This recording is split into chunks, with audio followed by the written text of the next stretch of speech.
좀 황당하게 들릴 수도 있는데 일단 들어봐. 내가 고등학교 다닐 때 자기가 악마라고 주장하는 애가 있었어. 걔 이름 쓰는 것조차 꺼림칙해. 곧 알게 될 이유 때문이지. 그냥 걔를 패트릭이라고 부를게. 걔 이름은 셰익스피어 희곡에 나올 법한 이름인데도 말이야. 걔는 사회성이 엄청 떨어졌고 텅 빈 눈빛으로 돌아다녀서 선생님들조차 불편하게 만들었어. 맨날 똑같은 칙칙한 회색 후드티만 입고 다녔지. 과장이 아니야.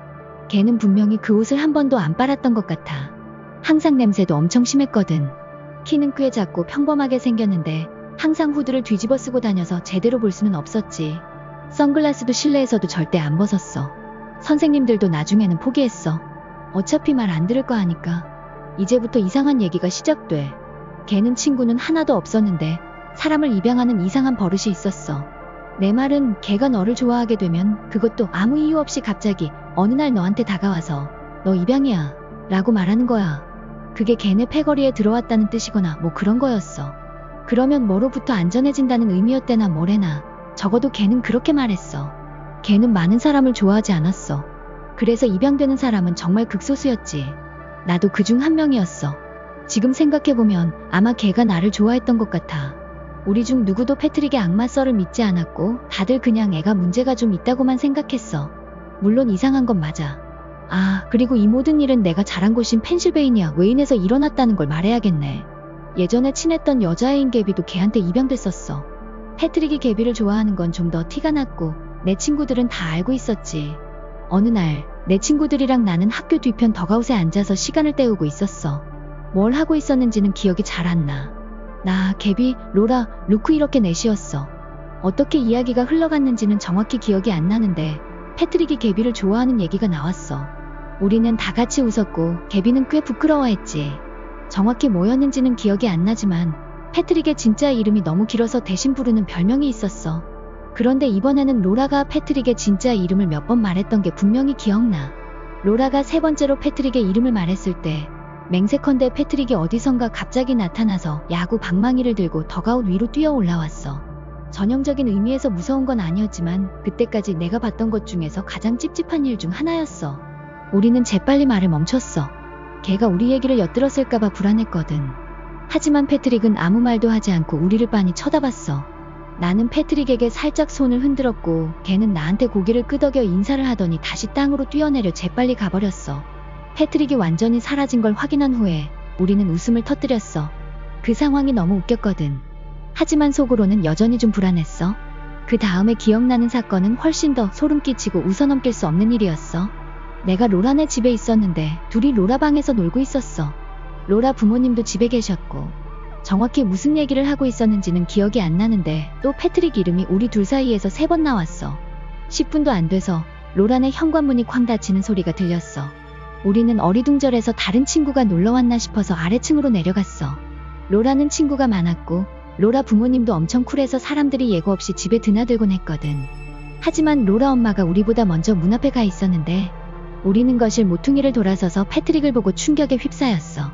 걔가 그냥 거기 서서 로라 엄마랑 얘기하고 있었거든. 로라 엄마가 패트릭에게 여기 왜 왔냐고 물어보니까 걔가 불려왔어요 라고 대답했대. 로라 엄마는 패트릭이랑 잠깐 얘기를 나누다가 정중하게 가달라고 부탁했고 걔는 아무 말 없이 갔어. 더 큰 경고음이 울리지 않았던 이유는 로라 엄마가 패트릭을 알고 불쌍하게 여겼기 때문이었어. 하지만 로라랑 나는 그 상황에 대해 그렇게 침착하지 못했어. 우리는 계단을 올라가면서 서로 얼굴이 하얗게 질린 채로 그 일이 얼마나 소름 끼쳤는지에 대해 얘기했어. 몇 분 후에 우리는 두 사건 사이의 연관성을 알아챘어. 걔 이름이 3번 언급되면 나타나는 것 같다는 걸.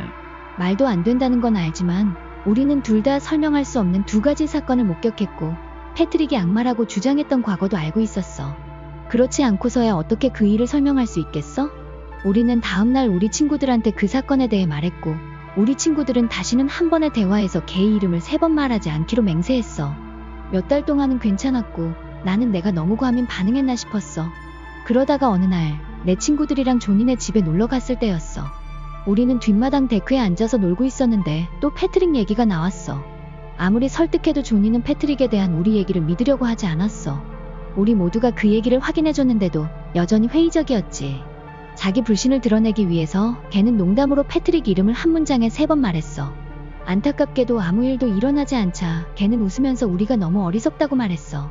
짜증이 났지만 한편으로는 패트릭이 나타나지 않아서 안심되기도 했어. 하지만 너무 일찍 말했지. 몇 분 후에 패트릭이 조니네 뒷마당 울타리를 뛰어넘어왔어.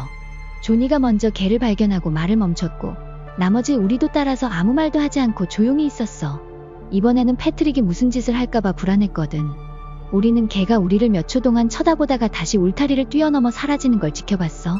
조니는 흥분해서 우리가 패트릭이랑 짜고 자기를 놀라게 했다고 비난했어. 우리는 걔한테 제발 아무 말도 하지 말라고 빌었다고 말했지. 우리는 잠시 동안 침묵 속에 앉아있다가 조니가 결국 우리 모두에게 집에 가라고 말했어. 분명히 충격을 받은 것 같았어. 그리고 패트릭에 대한 마지막 경험은 확실히 가장 무섭고 충격적이었어. 내 인생이 실제로 위험할 수도 있다고 느꼈던 유일한 경험이었지. 조니네 집에서 있었던 일 이후 몇 달 뒤 어느 날 밤 집에 혼자 있었어. 우리 부모님은 그때 집에 잘 안 계셨기 때문에 드문 일이었지. 나는 그 기회를 틈타서 내가 연락하고 있던 남자애를 불렀어. 걔는 좀 멍청했지만 그때 내가 연락하던 남자애들은 대부분 그랬어. 우리는 내 방에서 놀고 있었고 밖에는 가볍게 비가 내리고 있었어. 잠시 후에 걔가 패트릭에 대한 얘기를 꺼냈고 나는 눈에 띄게 얼굴을 찡그렸어. 걔는 당황해서 내가 상황을 설명해줬지. 걔는 웃음을 터뜨리면서 나를 놀라게 해주려고 패트릭 이름을 말하겠다고 했어. 나는 제발 그러지 말라고 빌었지만 걔는 결국 그랬어. 그런데 이번에는 그냥 말한 게 아니라 패트릭 이름을 3번이나 목청껏 소리쳤어. 이번에는 지체 없이 바로 일어났어. 걔가 소리를 다 지르자마자 밖에서 빗소리가 갑자기 거세지는 게 들렸어. 몇 초 후에 번개가 번쩍였고 나는 겁에 질리기 시작했지. 같이 있던 남자애도 미안해하는 것 같았고 그냥 극히 드문 우연일 거라고 말했어. 나는 걔한테 욕을 퍼붓고 창문으로 달려가서 폭풍을 봤어. 아래를 내려다보면서 우리 집 차도에 어떤 사람의 실루엣이 내 창문을 올려다보고 있는 걸 보고 비명을 질렀어. 너무 어둡고 폭풍우가 심해서 확실히는 몰랐지만 99% 확신컨대 패트릭이었어. 나는 블라인드를 닫고 아래층으로 달려가서 모든 문이 잠겨있는지 확인했어. 뒷문을 잠근 후에 그 사람을 다시 봤어. 이번에는 우리 집 앞마당에 꼼짝 않고 서 있었지. 나는 공황 발작이 올 것 같았고 패트릭이 어떻게든 우리 집에 들어올 거라고 생각했어. 나는 입양됐어 라고 계속 소리쳤어. 그러면 뭔가 효과가 있을 거라고 믿으면서. 걔가 내 말을 들을 수 없을 거라는 건 알았지만 그때 내 머릿속은 온통 엉망진창이었어. 몇 초 후에 같이 있던 남자애가 아래층으로 뛰어내려와서 나를 부엌 바닥에서 일으켜 세우고 위로하려고 했어. 나는 다시 창밖을 내다봤지만 걔는 사라지고 없었어. 폭풍은 여전히 엄청나게 몰아치고 있었지만 그렇다고 해서 내가 집 주변을 뒤질 생각은 없었거든. 다음 날 아침 그 남자애가 떠난 후에 나는 마당을 살펴보러 나갔어. 정말 소름 돋게도 나는 뒷마당 구석에서 끔찍한 것을 발견했어. 그건 패트릭의 후드티였고 그 안에는 내가 잃어버렸다고 생각했던 내 물건들이 몇 개 들어있었어. 우리 부모님은 또 하루 더 집에 안 계셨고 나는 너무 무서워서 경찰에 신고할 수 없었어. 나는 부모님께 내가 발견한 것을 보여드리고 그 다음은 부모님께 맡기려고 생각했지. 하지만 그럴 필요가 없었던 이유가 있어. 다음 날 패트릭이 학교에 나오지 않았거든.